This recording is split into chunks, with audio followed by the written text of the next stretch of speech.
Galactic Council condemned humanity to end. Then he spoke. You should have checked our file. His stylus had not stopped in 11 years. Today it would. Orvin Tall knew this the way he knew the weight of a session before it opened, not from data, not from the docket, but from the particular quality of stillness in his own hands. He had been a Dravathi administrative clerk for long enough that his body had learned to read rooms the way other people read faces. The chamber had not yet opened. He was still in the sub-registry corridor, at his preparation station, and already his transcription speed had dropped by half. He checked his stylus ink, found it full, checked it again. He had never done that before. The Accord Chamber of Voices was built to amplify authority. 11 meters below the bench of the 17 voices, the floor tiles were cut from pale Karev stone that had been there for 400 years. The acoustics were engineered so that a whisper at the evidence cradle reached the uppermost gallery at full intelligibility. The architects, Tall had read once, wanted every delegate to feel that the chamber was listening. What they had actually built was a room that made power audible. Today, 3,889 delegates and observers had filed in. The gallery was full. Tall noted this on his pre-session log. Compact violation docket 4 Sigma 7 had reached its final hearing. Word had traveled. Most of the people in that room, he understood, believed the result had already been decided. Most of them were not wrong. What he said in that cradle took 21 years to build. Stay close. He moved to the floor station 12 minutes before the session opened and arranged his transcript stack with the same care he had used for 11 years. Sheets aligned to the left edge. Stylus at the right angle, secondary ledger open to the correct page. The laminar on his jaw shifted slightly as he settled. That was involuntary. Dravathi's sensory membranes were always involuntary. He had learned over 11 years to stop apologizing for them. At the human delegation's floor table, 3 people sat. One of them had a canvas bag on the floor beside his chair. The bag was closed. Tall looked at it for 1 second longer than was professionally necessary, then looked away and wrote the pre-session timestamp. Delegate's interpreter Solon Vraith was not what you would expect from a man with 21 years of embedded fieldwork behind him. He was not large. He did not carry himself with the particular forward lean of someone who needed a room to know he was present.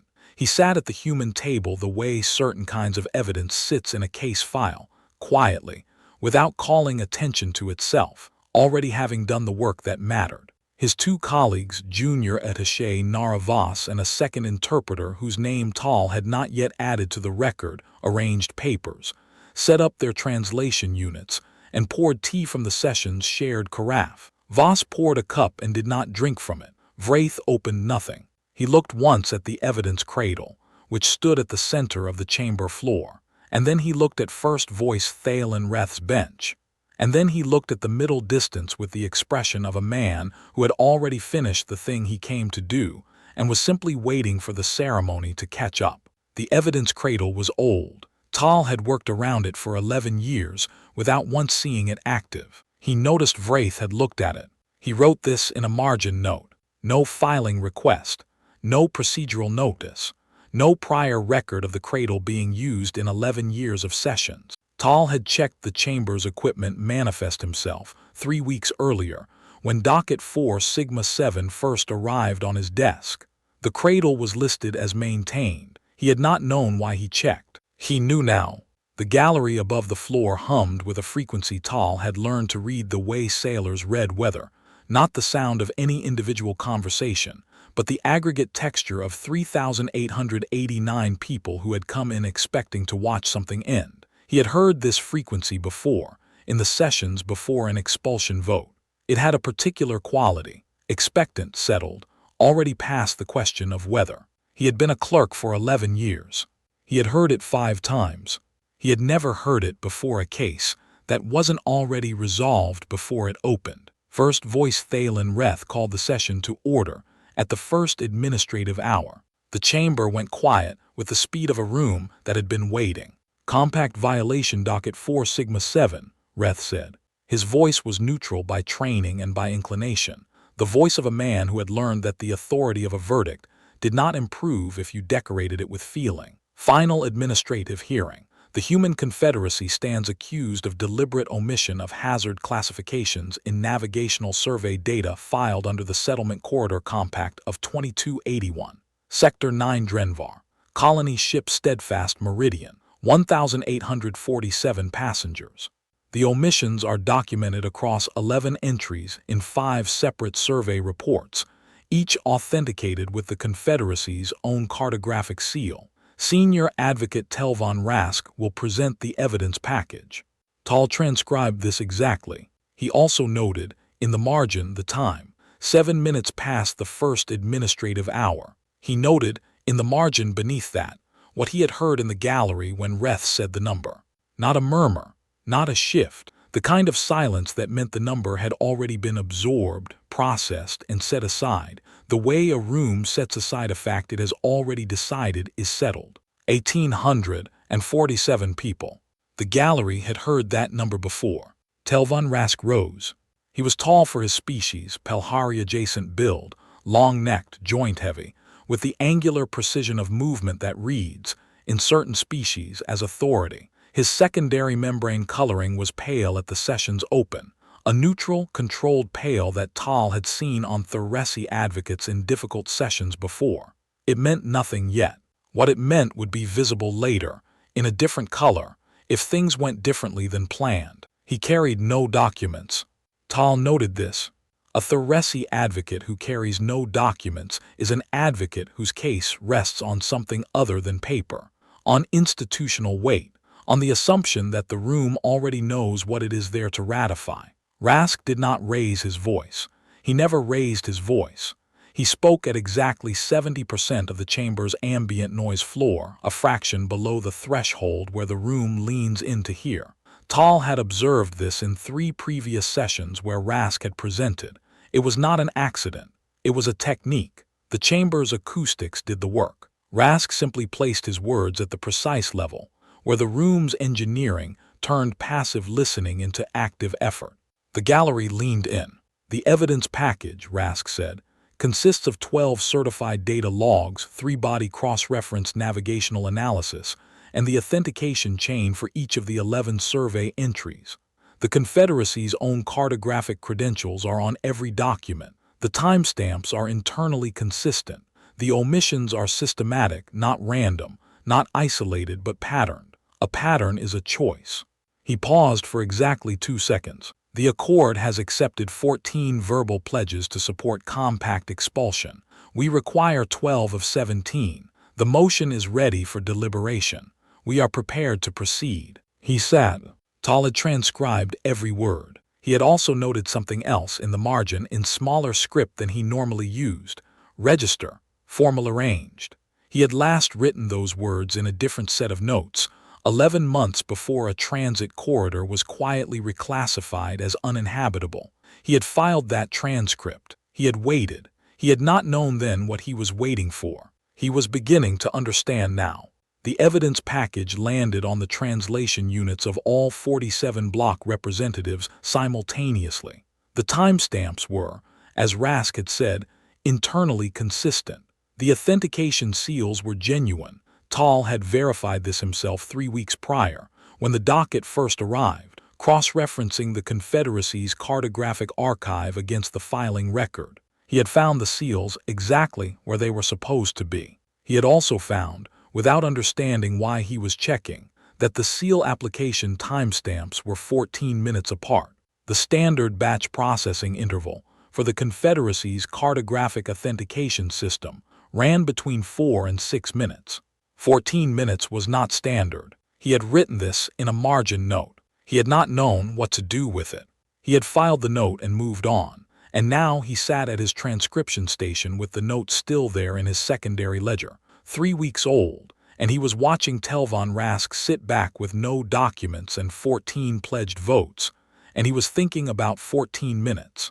Vraith had not opened the bag. Nara Voss drank a single sip of her tea, then set the cup down and did not touch it again. The second interpreter was going through the evidence package on her translation unit with the practiced efficiency of someone doing a professional task that she already knew the outcome of. Her hands were steady. Her face was not. Vraith looked at the evidence cradle. Then he looked at the bench.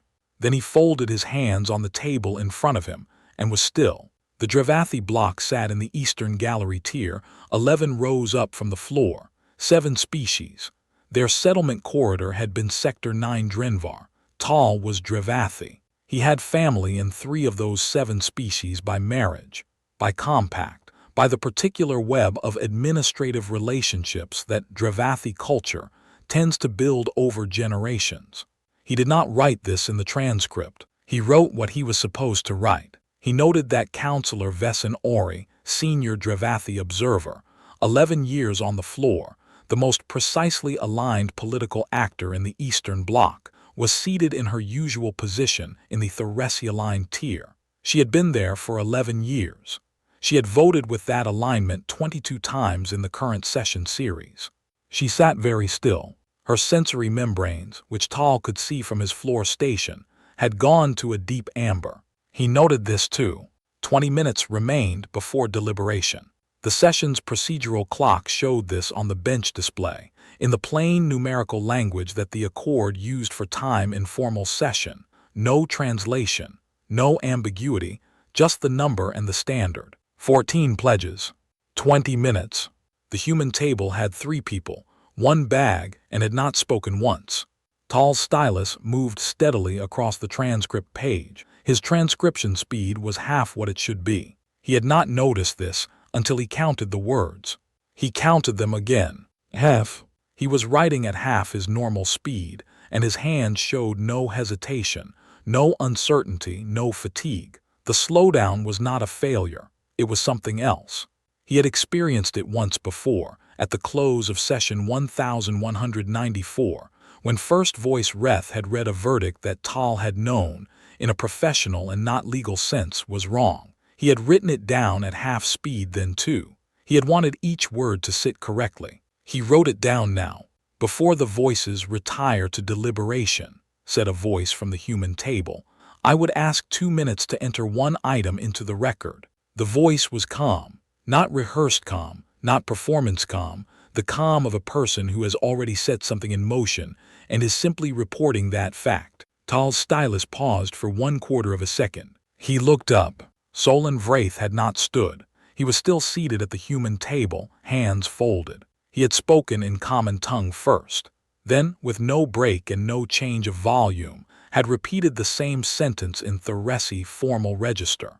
The gallery did not react. Orvin Tal reacted.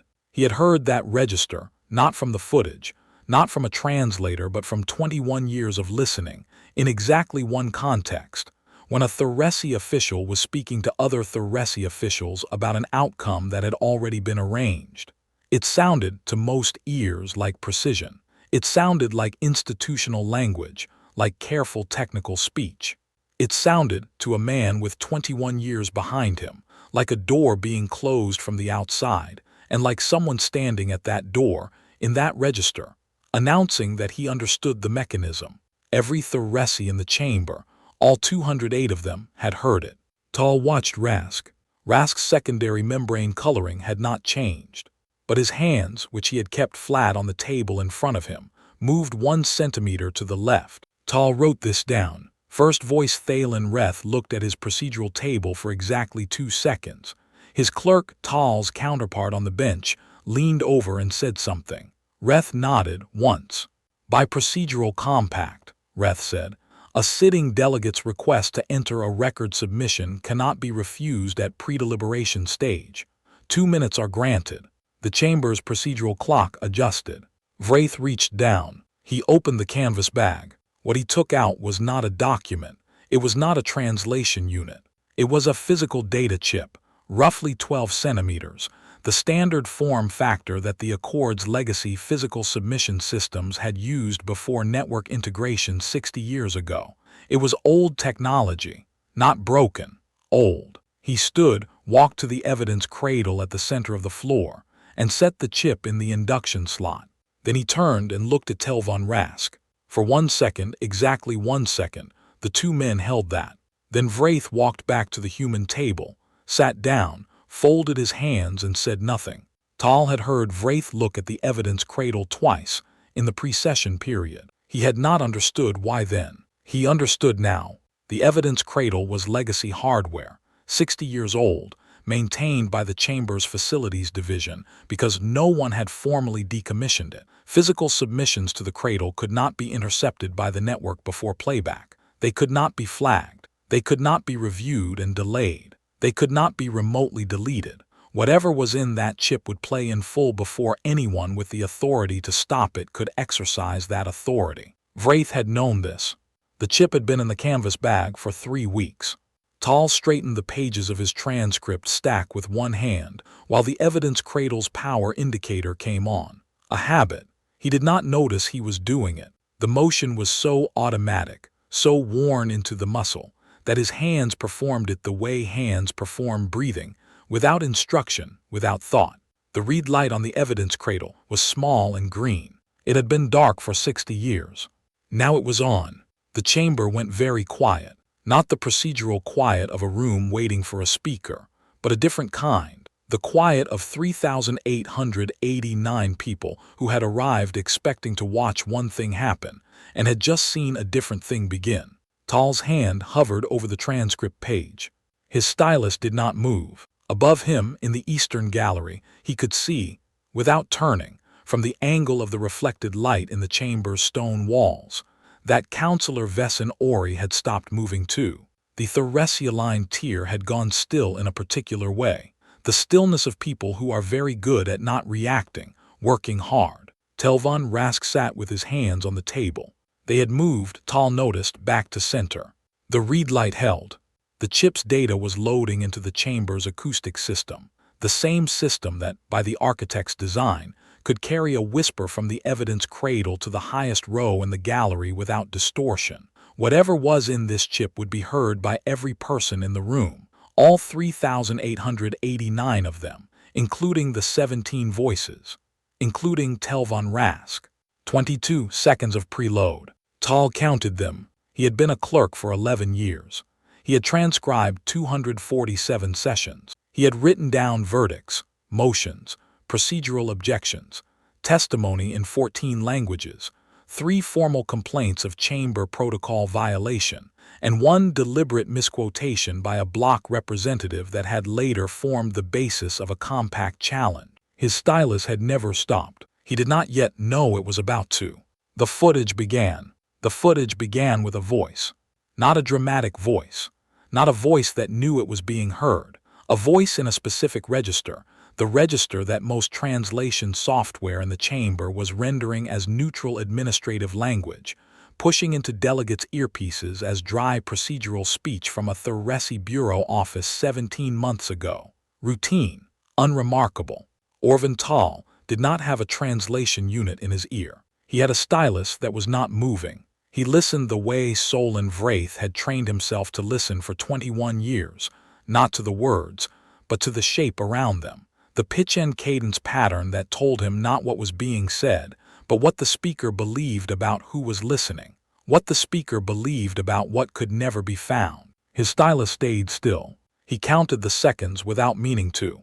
The footage ran 7 minutes and 9 seconds, 28 internal communications, 17 months.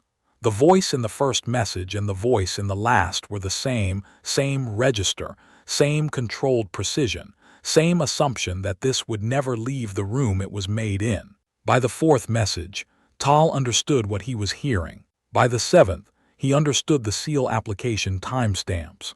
14 minutes, not 4, not 6, 14 because the resealing operation required a second pass. The Confederacy's original seal off, the replacement on. A person who knew the standard interval would notice. Most people did not know the standard interval. Tal had noticed 3 weeks ago. He had filed it in a margin note. He had not known what it meant. He knew now. By the 14th message, the gallery had gone very still. Not the stillness of a room that had been asked to be quiet. The stillness of 3,889 people who had arrived expecting one thing and had, somewhere in the last 10 minutes, started watching something else. The acoustics that had been built to amplify authority were amplifying something Telvan Rask had not put in them. Tal kept his stylus still and listened. The 28th message ended. The chamber was quiet in a way he had no word for in the Accord's standard transcript vocabulary. Not procedural silence. Not the silence before a verdict. The silence of a room that has just heard something it cannot unhear and does not yet know what to do with. He looked at his margin and wrote, 4 minutes and 6 seconds. Stylus stationary. I could not find a way to write what a room sounds like when it stops making sound. Telvan Rask spoke. His voice was not at 70% of the chamber's ambient floor, fractionally higher, barely. But Tal had been listening to Rask for 3 sessions, and he heard it the way you hear a clock that has always ticked at the same interval and suddenly skips 1 beat. That footage has not been verified through the Accord's standard evidentiary authentication process, before any weight is assigned to its contents. He stopped. Solon Vraith had begun to speak. Vraith spoke from his seat. He did not stand. He spoke in Theresi formal register. Not the formal register of diplomacy, not treaty language. The specific register, the pitch and cadence pattern present in all 28 messages on that chip. The register that sounded, to most ears, like institutional precision. The register that sounded, to a man with 21 years behind him, like a door being closed from the outside. He used it to say 4 words in common tongue. You should have checked. Then in Theresi, which interpreter you were sharing a room with. Every Theresi in the chamber, all 208 of them, went still. Not the stillness of surprise. The stillness of people who have just heard their own language used as evidence of what their language had been doing. Tal picked up his stylus.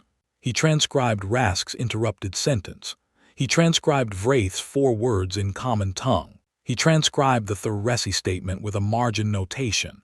Register, formal arrange. Speaker, delegate interpreter Solon Vraith, human confederacy. Context, deliberate mirroring. This clerk notes that the register used by Vraith is identical in pitch and cadence profile to the register in all 28 communications on submitted chip CC1247 physical. Professional observation. No editorial comment. He read it back. He kept it. He had been a clerk for 11 years. He had never written a notation like that. He wrote it anyway because the record should say what the record should say, and what had just happened had a specific shape, and the shape deserved a specific name. First voice Reth called for a procedural assessment. His bench clerk ran the chip's authentication metadata against the Accord's filing registry. The chip was genuine. Theresi Bureau issue. Chain of custody going back 17 months to the first of the 28 messages. The footage had not been made somewhere else and planted. It had come from the Bureau's own subregistry. The Bureau had sent it to itself. Reth looked at the assessment for 7 seconds. Then he looked at Rask. He said nothing, but the room heard the nothing, and Tal wrote in the margin the time at which it was said. Here was what the chamber now knew. The Theresi Bureau of Navigational Certification had run a parallel survey of Sector 9 Drenvar. Full data. Full hazard classifications. 4 years prior, they had obtained the Human Confederacy's cartographic authentication credentials through a low-clearance breach, documented in Message 3, described as a routine data access exercise. They had stripped the classifications from the human survey data, applied the human seal, submitted it as the original Confederacy filing. The Steadfast Meridian had entered Sector 9 Drenvar without the classifications. 1,847 passengers. Tal wrote the number. He had written it once already at the session's open when the gallery received it as a settled fact. He wrote it again. He put a small mark beside it in the margin. Not a standard notation, just a mark. He had written numbers in transcripts for 11 years, and this was the first time he had done that. He did not explain the mark. The secondary membrane coloring on Rask's upper chest had gone deep, full depth. Involuntary. Tal had read about this response in the interspecies conduct briefing and had never seen it in 11 years of sessions. He wrote it down without comment. Rask's hands, which had been flat on the table since the footage ended, moved once, not toward anything, not in any purposeful direction. Just moved and then stopped. The hands of a person whose body was doing something the mind had not approved. Tal wrote this down too. 12 of the 17 voices moved to formally suspend Docket 4 Sigma 7 and refer the matter to the Accord's investigative body. 5 did not move. Tal wrote all 17 names. For the 5 who had not moved, he wrote their names, species affiliation, block alignment, and publicly registered compact partnership arrangements. 2 of the 5 held active economic arrangements with Thuresi-aligned settlement blocks. 1 had personally introduced Tel von Rask to the Accord floor 8 years prior. He wrote this without editorial comment. A record is most damning when it simply says what happened. 5 names, 2 arrangements, 1 introduction 8 years ago. The investigation would reach them. Not today, but the record now held their names beside the correct facts, and a record once filed belongs to everyone who can read it. Some of those 5 would never move regardless of what the investigation found. The record did not need them to move. The record only needed to be accurate. Tal underlined the last entry once. He moved on. Tel von Rask left at the 4th administrative hour. He did not look at the human table. He walked with the same angular precision that had read, for 14 years, as authority. The deep coloring on his chest had not faded. He could not make it fade. He left anyway, because there was nothing left in any register that would serve him. No tone, no cadence, no institutional weight that had not just been made legible in 7 minutes and 9 seconds of his own bureau's communications. The chamber heard it, the record held it, the investigation began. 14 years of expulsion motions, 14 outcomes, all of them now subjects of inquiry rather than settled facts. The record said his name correctly. That was the thing he could not take back. The evidence cradle held the chip. It belonged to the record now, sealed, archived, distributed to the investigative body's 12 member stations by automatic protocol the moment Reth accepted the suspension motion. Not Vraith's anymore. Not anyone's who might have wanted to reach it before it played. Vraith had not brought it to win. He had brought it to file. There is a difference. He had understood the difference for a long time. Tal straightened his transcript pages. He was aware that his transcription speed had come back, more than back, slightly faster than normal. The pace of a person catching up on time the stylus had not been moving. He was aware that his sensory membranes had gone quiet. Not the controlled quiet of professional discipline, the quiet of a body that had understood something the mind was still putting into words. He kept writing. She crossed the floor before Tal fully registered that she had stood. Counselor Vesson Ori, senior Dravathi observer, 11 years on the floor, 22 votes in the Thuresi-aligned block in this session series, descended the gallery stairs and walked to the human table and stopped. She stood for a moment without speaking. Then, 1,847 of those names were ours. Vraith looked at her. His face was as it had been for the entire session, without performance. "We know," he said. "We have known them individually for 3 years."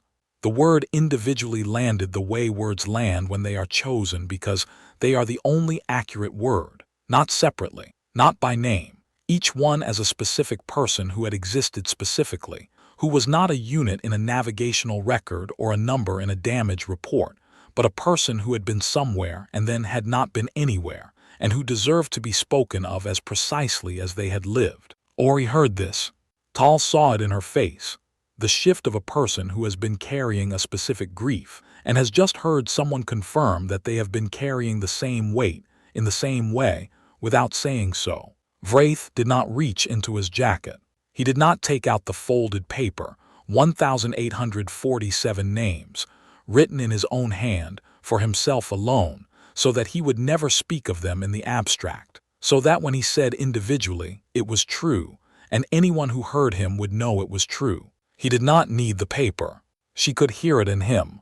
No triumph declared, no speech given, no verdict reversed that day. The session had done what it came to do, not more. Ori turned and crossed back through the floor, up the stairs, past the Dravathi block, and into the center row. She sat down. The center row was unaligned. No block, no compact arrangement, no political geometry in the chair. It held, in ordinary sessions, observers with no formal standing, junior staff, visiting clerks, people who needed to be present but held no vote. Ori had not sat there in 11 years. Tal recorded it in standard format. Observer Ori Vesson. Former seating, the Resi-aligned tier row 11 east seat 7. New seating, center row position 4. Time, 4th administrative hour 51 minutes.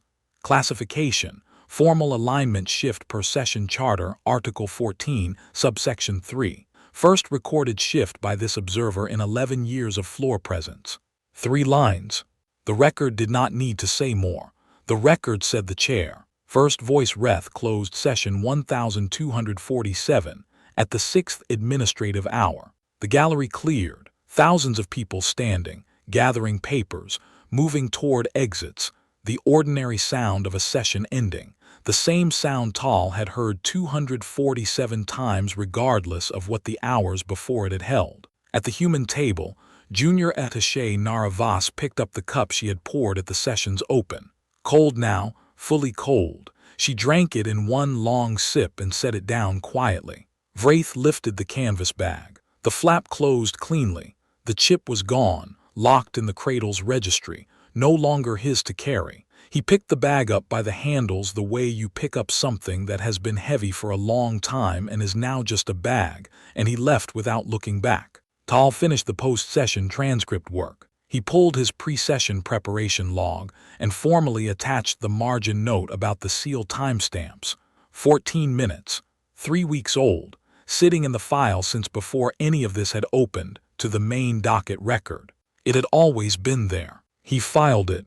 Outside the floor-level windows, the pale stone of the sub-registry corridor was lit by the ordinary light of an afternoon that had not changed for anything that had happened inside. The evidence cradle stood at the center of the floor, its read light off, its slot empty. Tal set his stylus down on the completed transcript stack. He aligned the pages to the left edge, the way he always did. He picked the stylus up again because there was one more entry, the cross-reference log for the session's physical evidence submissions. One line, chip CC 1247 physical, cradle submitted, now archived and distributed. He wrote it in the same careful hand he had used for 11 years. The stylus moved across the page. The last line said what it said.